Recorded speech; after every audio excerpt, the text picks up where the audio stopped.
தந்தை சொல் மிக்க மந்திரம் இல்லை. அப்போ எனக்கு ஒரு 8 வயசு இருக்கும். என் அப்பா என்கிட்ட உன் மனசுக்கு எது சரின்னு படுதோ அதை செய்யன்னு ரொம்ப அன்பா புரிய வச்சாரு. 10 நிமிஷம்தான் எங்கள் அப்பாவை நான் இழந்தேன்.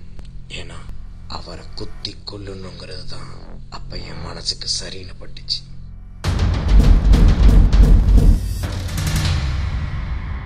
இது சட்டை, இது விளையாடுற இடம் இல்ல. அவரை மாதிரி ஆகணும்டா சொல்றியா?